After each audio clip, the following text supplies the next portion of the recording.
Hey dude, my name's Gilbert. Gilbert the Great. Yeah, the name was Dad's idea. Anyway, today I'm going on an epic journey through the human body. So, you wanna watch? The trip starts as the human heads to the office lunchroom, opens his lunchbox, and finds me in there. What else has he got here? A turkey sandwich? Some yogurt? I see he's taking a bite of his sandwich. Oh, now it's my turn. He's popped me into his mouth. Oh, it's go time. Gotta be honest, it's pretty wet and warm in here. The mouth is the gateway to the digestive system. That system is designed specifically to transform food into useful nutrients that keep you energized and help your cells grow and repair. So, once you grab the first bite of whatever you're eating, you turn on the digestion machine. As you chew, food is broken up into pieces to make the process easier. Saliva comes in handy as it mixes with food and breaks it down even more. That way, your stomach doesn't have to digest whole chunks of food. By the way, here's a fun fact. The amount of saliva you produce in a year could fill 2 medium-sized bathtubs, almost a pool full of drool. Wow, it's really raining spit in here. Ew. Whoa, I better watch out for these teeth. Wouldn't want to end up like Turkey Boy over there. It's hard since this guy is using his tongue to roll food around in his mouth and toward his teeth. I really don't feel like becoming jam today, so I'm gonna just bypass all this chewing. Down the chute we go! Whee! We're now heading into the throat. They also call it the pharynx. Uh-oh, fork in the road. Which way do I go? Eeny, meeny, miny, mo. Looks like this way we must go. Hang on. Oh, I think I took a wrong turn. Why is everything shaking? Oh, poor human is coughing like crazy. Somebody give him a nice slap on the back. There we go, coming back up. Ooh, sorry, dude. Whew, that was close. Almost ended up in his lungs. That wouldn't be very good. Alright, I'm back on the road, so let's give it another try. I've correctly turned into the swallowing tube that goes by the sophisticated name of esophagus. I like to call it the food chute, but it's a lot less spacey than I imagined. I'm kinda getting squished in here. Uh-oh, how do I keep going down? Oh, I see. The muscles in the walls of this guy's esophagus are squeezing behind me and relaxing in front of me. This is a process called peristalsis, and it's what moves me through your digestive system. A couple of seconds later, and we've now reached the end of the tunnel. There's a muscle here that opens up to let food into the stomach and keeps it from coming back out into the esophagus. It's kind of like the TSA in a way. Hey, I'm just a tourist here, sir. Please let me in. Yay! I've passed through the valve and into the stomach. It reminds me of a sack, and let me try those walls. Whoa, that's a strong one. It's all muscle. I'm not surprised, actually.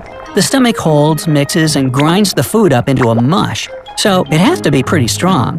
Quite honestly, this doesn't look too… Oh my, what's that? Ow, that burns like crazy. Oh, hot. I gotta get out of this stomach acid or else I'll turn into liquid or paste like turkey sandwich over there.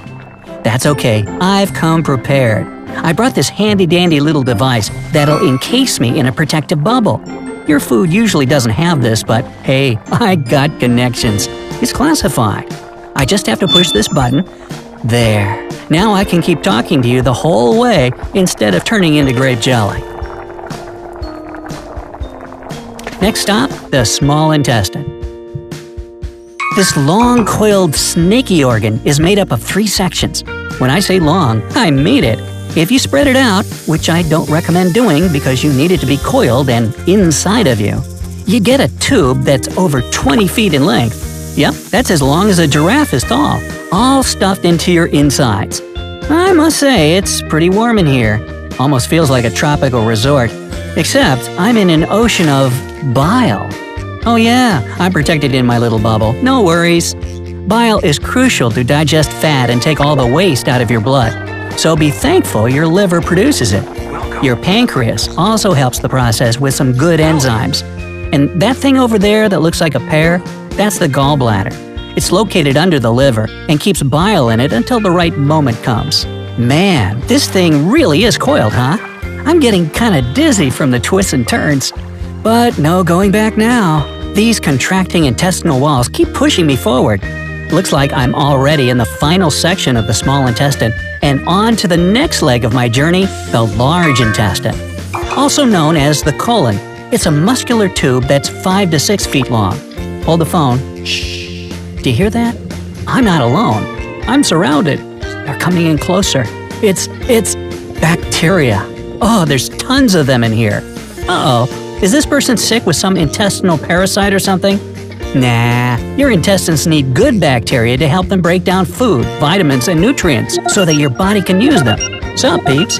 Hey, what's that little dangly thing over there at the entrance? Ah, that must be the appendix. It doesn't do much besides house bacteria that might be released into the gut. It's also got some tissues that are useful for your immune system. But it's mostly a useless little thing, so people can still live without it. Hey, if your appendix gets inflamed, a doctor will cut it out of you. Really? Looks like this guy still has his. Good for you. Anyway, we're now in the large intestine, and I'm glad it's a little roomier in here. Had I not grabbed my fancy top-secret protective bubble, I'd be talking to you now as a liquidy, yellowish mush of waste. As these muscle contractions push me through the colon, I'd have all the water sucked out of me. My final form? Stool. Yep, poo, doo-doo, number 2, whatever you like to call it. It's formed in the large intestine. Still, loads of bacteria all over the place. They're really hard at work, eh? Well, there can't be too little or too many. Otherwise, you'd have digestive problems like food intolerances. They also play a major role in your immunity, and that's why you have trillions of them in your gut. Hey, keep up the good work, guys. I'm on my way through the left colon. When it gets too full of stool, it decides to dump it all into the rectum because it can't hold it all by itself. It usually takes about 36 hours for what's left of your food, not much now, just waste, to reach this point. But I've been speeding through this journey because I've got some other great stuff to do. So let's head to the rectum already. Geronimo! The rectum is a straight chamber that's about 8 inches long. It has special sensors like this one or that one there that let you know when there's something you should get rid of. They send a signal to the brain when stool or gas want to make their exit. That's about the time when a thought pops up in your brain, oh, gotta go to the bathroom.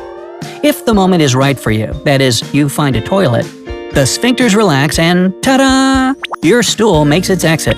Bye-bye, pizza from yesterday's breakfast. What? No one else here has cold pizza for breakfast?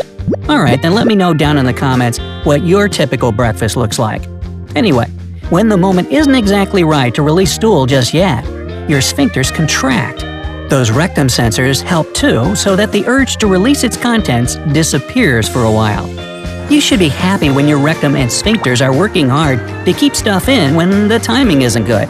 Like when you're driving to work, on a date, getting groceries, sleeping.